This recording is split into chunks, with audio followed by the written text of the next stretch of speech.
बस्ती जिले के छोटे से गांव अमारी बाजार में पवन नाम का एक लड़का अपनी माँ कमला और छोटे भाई विनोद के साथ रहता था। उसके पिता को गुजरे 12 साल बीत चुके थे और अब वह अपना गुजर बसर मटन की छोटी सी दुकान चलाकर कर रहा था। माँ, मैं दुकान पर जा रहा हूँ। कुछ पैसे दे दे मुझे ताकि दोपहर का खाना बना सकूं। अरे माँ, अब पैसे तो नहीं है। अब जब जाकर मटन बेचूंगा तो कुछ पैसे आएंगे। तो हम लोग दोपहर में क्या खाएंगे भैया? बस खाना ही खाना, कुछ काम मत करना। अरे मुझसे क्या पूछता है रे? तू भी तो 20 साल का हो गया है। कुछ काम धाम कर, 2 पैसे लेकर आ घर में तो घर का खर्च चले। अरे गुस्सा क्यों हो रहे हो भैया? हाँ बेटा, अब वो भी काम करेगा तो गुस्सा ना कर। हाँ, इसे समझाओ ना माँ, वरना आने वाले समय में ये भीख मांगेगा।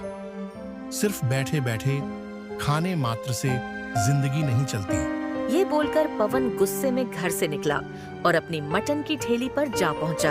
हे भगवान, आज इतना कमाई करवा कि मेरे घर का चूल्हा जल सके। पवन अपनी ठेली लगाकर सही से बैठ भी नहीं पाया था कि वहाँ जमींदार अपने कई आदमियों के साथ आ पहुंचा। अरे आइए आइए, नमस्ते जमींदार साहब, बैठिए। मैं आपको गर्मा गर्म मटन खिलाता हूँ। बताइए कौन सा पीस लेंगे, गर्दन का, पेट का या फिर पैर? अरे ओए, तेरी पीस खाने नहीं आया हूं मैं, अपने पैसे लेने आया हूं जो तू मेरे घर से उधार लेकर गया था महीनों से। अजी जमींदार साहब, मैं दे दूंगा आपके पैसे। आजकल काम बहुत सीलो चल रहा है, घर में चूल्हा भी ठीक से नहीं जल पा रहा है। कभी कभी मेरे परिवार को भूखे सोना पड़ता है।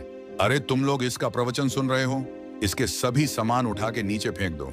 पवन घबरा गया। उसने तुरंत जमींदार के पैर पकड़े और कहा, नहीं हुजूर, ऐसा मत करिए। मैं आपके एक एक पाई चुका दूंगा। एक कालिया, इसकी दुकान से सारा सामान निकालकर बाहर फेंक और उसे भी यह से हटा। कुछ आदमियों ने उसकी दुकान का सामान निकाल फेंका और उसे भी वहाँ से भगा दिया। वो बेचारा रोता हुआ घर पहुँचा। उसके चेहरे पर निराशा और दर्द देखकर माँ समझ गई और पूछा, अरे बेटा, क्या हुआ? तू दुकान से जल्दी क्यों आ गया? ये तेरा चेहरा क्यों उतरा हुआ है? भैया क्या हुआ बताओ ना। क्या बताऊं माँ, आज हमारी दुकान टूट गई। उस निर्दयी जमींदार ने अपने आदमियों से सब तुड़वा फोड़वा दिया माँ। अब हमारे पास ना दुकान रही, ना ही कोई सहारा माँ। ये सुनते ही कमला और विनोद के पैरों तले जमीन खिसक गई। घर में मातम सा छा गया। हे भगवान, अब हमारे घर में चूल्हा कैसे जलेगा? अब हम लोग क्या करेंगे? पवन बोला, मुझे तो बस यही आता था, मटन बनाना और बेचना। अब और कौन सा काम करूं बता? दोनों को परेशान देखकर माँ बोली, बेटा, याद है तुम्हारे पिता जब गए थे तब उन्होंने कुछ जमीन छोड़ी। भले ही वो सालों से बंजर पड़ा है, मगर अब हम तीनों उस पर कड़ी मेहनत करेंगे। माँ, वो खेत, अरे उस बंजर जमीन पर भला क्या ही उगेगा? वहाँ तो घास तक नहीं उगती। कोशिश करने वाले की कभी हार नहीं होती बेटा। आज नहीं तो कल उस जमीन पर फसल लहराएगी और भूखे मरने से अच्छा है मेहनत ही करे। हाँ भैया, माँ सही कह रही है। चलो खेत पर मेहनत करते हैं। अरे भाई, मगर उसमें लगाने के लिए बीज और खाद के पैसे कहाँ से आएंगे? कमला ने अपने बक्से से हार निकालकर बोली, ये ले लो, इसे गिरवी रख दो। जो पैसे मिलेंगे उससे जुताई, खाद और बीज ले आना। अरे नहीं माँ, ये कैसे हो सकता है? ये तो पिताजी ने आपको साल गिरा पर बहुत ही प्यार से दिया था। नहीं नहीं, ये मैं नहीं ले सकता। बेटा, अगर तुम्हारे पिता जिंदा होते तो वो भी यही करते। सुनो, मैं बेचने की नहीं कह रही, बस गिरवी रख दो। जब हम लोगों का दिन बदलेगा तो वापस छुड़ा लेंगे। अगले ही दिन उन्होंने हार दुकानदार को देकर पैसे जुटाए।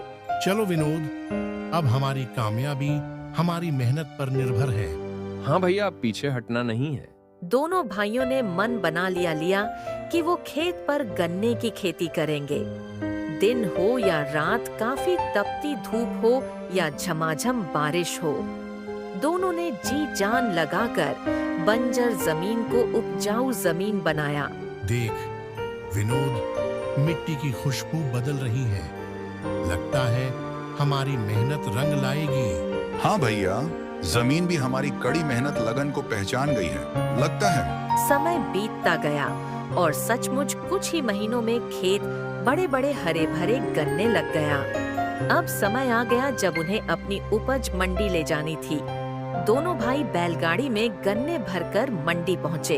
अरे वाह भैया वाह, इतने ताजा और रसीले गन्ने तो मैंने सालों में नहीं देखे। हाँ हाँ भाई, हमें सब चाहिए भाई। पूरी बैलगाड़ी को एक सेठ ने खरीद ली। जब पवन और विनोद ने गिनती की तो उनके हाथों में मोटी रकम थी। भैया देखो देखो, आज कितना पैसा हुआ है। अब तो हम माँ का हार उस सेठ से तुरंत छुड़ा कर ले आएंगे। हाँ हाँ विनोद, अब हमारी मेहनत का फल हमें मिल गया। चलो माँ की चेहरे की चमक वापस लौट आते हैं। अब पवन और विनोद हाथ में मेहनत की कमाई लिए दोनों ऑटो से निकले। दिल में बस एक ही बात थी कि आज माँ का हार छुड़ाना है। आगे आने पर कुछ अज्ञात बदमाशों ने गाड़ी रुकवा कर बोले, जो कुछ भी तुम्हारे पास है मुझे दे दो, नहीं तो जिंदा नहीं बचोगे। सभी लोग डर के मारे कांपने लगे। पवन ने अज्ञात लोगों के आगे हाथ जोड़कर कहा, भाई मुझे जाने दो, मेरे पास कठिन मेहनत और लगन से कमाए हुए कुछ रुपए हैं जो मुझे बहुत जरूरत है। इस पर अज्ञातों में से एक बोला, मुझे तुम्हारे इस फालतू बकवास से कोई मतलब नहीं है, मुझे तो सिर्फ माल से मतलब है, दे, वरना यही टपका दूंगा। विनोद डर कर बोला, हम लोग को जाने दो भाई, नहीं तो रात को मेरे घर में चूल्हा नहीं जलेगा। एक अज्ञात बोला, मुझे इन सब फालतू बकवास से मतलब नहीं है, मुझे जल्दी दे, नहीं तो मार के भरता बना दूंगा। पवन ने सब कुछ उसे दे दिया। पवन और विनोद धीरे धीरे घर लौटे। अरे बेटा, ऐसे मुंह लटका कर क्यों आ गए हो? हार कहाँ है? माँ सब खत्म हो गया। माँ मेरे कई महीनों की मेहनत पर पानी फिर गया। पवन ने सारी बात माँ को बताई। माँ ने उदास मान से कहा, कोई बात नहीं बेटा, इस बार गन्ने की नहीं, गेहूं की खेती करो। पवन ने कहा, माँ बात तो एक ही है, पैसे कहाँ से आएंगे? बेटा इस बार घर गिरवी रख दो। माँ इस बार घर भी चला गया तो नहीं नहीं, इस बार हम रिस्क नहीं ले सकता। नहीं बेटा, छत से जरूरी पेट है, अगर भगवान ने चाहा तो यह घर भी लौट आएगा। दोनों भाई माँ की बात सुनकर पत्थर हो गए, मगर हालात ऐसे थे कि इनकार की गुंजाइश ही नहीं थी। अगले दिन वो जमींदार के पास पहुँचे। अब मालिक साहब, हमारी झोपड़ी गिरवी रख लो, पर कुछ पैसे दे दो। तुम्हारी झोपड़ी? अरे वो माचिस की डिब्बी जैसी जगह मेरे किस काम की? मालिक, वो सड़क किनारे है, अगर आप वहाँ कुछ बनवाएं तो उसकी कीमत आसमान छू लेगी। जमींदार की आंखों में लालच चमक उठा। उसने सोचा, सही कह रहे हैं, सड़क किनारे की जमीन सोने से कम नहीं होती। हाँ ठीक है, झोपड़ी के कागज मेरे पास रखो और पैसे ले लो, मगर याद रहे अगर पैसे समय पर ना चुकाए तो समझो झोपड़ी हमेशा के लिए मेरी। क्या समझे? बेबस पवन और विनोद ने शर्त मान ली और पैसे लेकर लौटे। इस बार दोनों ने गेहूं की खेती शुरू की। समय बीता, साल बदला और मेहनत रंग लाई। खेत में गेहूं के पेड़ लहलहा उठे, उनकी डालियां फलों से झुक गई। देखो विनोद, खेत की हरियाली कितना प्यारा लग रहा है। हाँ भैया, अब मंडी में सबको मुंह तोड़ जवाब देंगे। दोनों भाइयों ने गेहूं के बोरे तैयार किए और मंडी पहुंच गए। अरे लो जी लो भैया, चमकते गेहूं, जरा देखो तो, इस बार हमारी मेहनत का फल। अरे हाँ हाँ, बहुत देख लिया तुम्हारा माल हैं? अब की बार बिना देखे ही कहता हूँ कि ये सब बेकार है, नहीं चाहिए भैया, आगे बढ़ो। हाँ हाँ, हम नहीं कर देंगे, तुम दोनों धोखेबाज हो भैया, जाओ यहाँ से। अरे भाई, कम से कम देख तो लो, एक बार चेक तो कर लो, फिर कह देना खराब है। ए भाई कहा ना यार, हमें नहीं चाहिए, चलो भागो यहाँ से, वरना अच्छा नहीं होगा। दुकानदारों ने बिना देखे ही गेहूं ठुकरा दिए। अपमान से झुके सर और टूटे दिल लिए पवन और विनोद मंडी से वापस लौटे। भैया लगता है किस्मत ही हमसे रूठ गई है। हाँ विनोद, मेरी तो समझ में ही नहीं आ रहा है कि अब क्या करेंगे। पवन और विनोद मंडी से अपमानित होकर लौटे। चेहरों पर निराशा की कालिख थी। घर पहुंचकर उन्होंने माँ को सार बीती सुनाई। क्या बिना देखे ही लौटा दिया? हे भगवान, ये कैसा अन्याय है मेरे बच्चों पर। हाँ माँ, अब तो लगता है कि इस धरती पर हमारे लिए जगह ही नहीं बची। कमला के दिमाग में एक बात दिमाग में आया। उसने पवन से कहा, बेटा तू एक बोरी गेहूं ले और रहमत मटन वाले के पास जा और एक बोरी के बदले कुछ मटन लेकर आ। पर माँ, क्या वह गेहूं के बदले मटन देंगे? बेटा, सुना है रहमत चाचा बहुत दयालु है, एक बार वह जाकर बात तो कर। ठीक है माँ। पवन सुबह सुबह उठकर रहमत चाचा के दुकान पर जाने लगा। दुकान पर पहुंचकर पवन बोला, रहमत चाचा, ये एक बोरी गेहूं आप रख लो, इसके बदले जितना मटन हो सके दे दो। चाचा कुछ समय सोचा, फिर बोले, ठीक है बेटा, तू 10 किलो मटन इसके बदले ले जा। अब पवन के चेहरे पर खुशी आ गई। वह मटन लेकर घर की ओर निकल पड़ा। वह घर पहुंचकर मटन माँ को दिया। माँ ने मटन को अच्छे से धोकर चूल्हा जलाया और एक बर्तन चूल्हे पर रख दी। अब मटन धीरे अच्छा पर पकने लगा।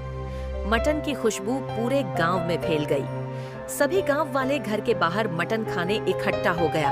एक आदमी बोला, पवन भाई मटन मिल जाएगा? पवन बोला, हाँ हाँ, क्यों नहीं। सभी गांव वाले मटन का स्वाद लिया। उसमें से एक आदमी बोला, वह क्या मटन है, इसका स्वाद तो 5 स्टार से भी मस्त है। सभी ने मटन पेट भर खाए और बोले, पवन ऐसे मटन रोज खिलाओ। हाँ हाँ, क्यों नहीं। पवन माँ से बोला, माँ आज अच्छी कमाई हुई है, अब कुछ पैसों से एक दूसरी ठेला बनाऊंगा और घर के बाहर लगाऊंगा। पवन ने एक ठेला बनवाया और रोज मटन बेचने लगा। अब धीरे धीरे पवन के पास काफी पैसे इकट्ठा हो गया। उसने पहले माँ का हार दिलाया। हार पाकर माँ बोली, आज मेरा सपना साकार हो गया। बस बेटा ये घर किसी तरह जमींदार से छुड़वा ले। सिर्फ झोपड़ी छुड़वाने का सपना बाकी था। परिवार की आंखों में नई उम्मीद थी, मगर उनकी तरक्की देखकर जमींदार के दिल में आग लग गई। अरे धत तेरे की, ये गरीब अब अमीर बनेंगे। ऐसा नहीं हो सकता। अगर इनके मटन ऐसे ही बिकते रहे तो कल को तो ये हमारी बराबरी करने पर आ जाएंगे। मालिक करना क्या है ये बताओ। अरे रात में जाओ रे कमबख्तों और इसके सारे अनाज चुरा के ले आओ। सुबह सूरज निकले उससे पहले उसका घर साफ कर दो। जमींदार ने योजना खतरनाक बनाई, मगर किस्मत से उसकी बातें पवन के पड़ोसी ने सुन ली। अरे भैया, ये तो घोर अन्याय है। मेहनत से उगाए गए अनाज यूं चुराना। नहीं नहीं, मैं पवन को बता दूंगा। चंपक ने फौरन जाकर पवन को सब बता दिया। अरे भैया सुनो, एक अंदर की बात है। जमींदार जो है तुम्हारे खिलाफ साजिश कर रहा है भैया। आज रात उसके आदमी तुम्हारे सारे अनाज चुराने वाले हैं। मैंने सुन लिया था भैया, तभी बताने आ गया। क्या हमारे अनाज? धिक्कार है ऐसे जमींदार पर। हमारी मेहनत का फल चुराने की हिम्मत कर रहा है वो। बेटा अब यह वक्त है हिम्मत दिखाने का। अगर तुम आज डरे तो हमेशा दबे रह जाओगे। नहीं माँ, आज मैं सबक उसे जरूर सिखाऊंगा। पवन ने एक योजना बनाई और उसने इंस्पेक्टर खड़क सिंह को पहले ही बुला लिया था। फिर जब आधी रात को जमींदार के गुंडे आकर अनाज चुराने लगे, उसी समय इंस्पेक्टर खड़क सिंह ने उन्हें पकड़ लिया। इंस्पेक्टर खड़क सिंह ने थाने में ले जाकर पूछताछ की तो पता चला कि यह सब योजना जमींदार ने बनाई थी। इंस्पेक्टर ने जमींदार को बुलाकर कहा, वे सेठ, तू इतना बड़ा जमींदार है, तुम्हें शर्म नहीं आती एक ईमानदार गरीब आदमी को परेशान करते हुए? सेठ बोला, इंस्पेक्टर साहब मुझे माफ कर दीजिए। मैंने लालच में आकर ये सब किया है। अब मैं लालच नहीं करूंगा। इंस्पेक्टर ने कहा, आपको कम से कम 5 साल की सजा तो होगी और इनका मकान भी इन्हें लौटाना होगा। पवन के परिवार बहुत ही खुश थी। उसे चंपक से कहा, चंपक भाई, आपने हमारी इतनी मदद क्यों की? चंपक लाल ने कहा, पवन भाई, आप बहुत ही ईमानदार और नेक दिल के इंसान हो, इसलिए मैंने आपकी मदद की। अब पवन अपने परिवार के साथ अपने घर में बहुत ही खुशहाल जीवन जीने लगे।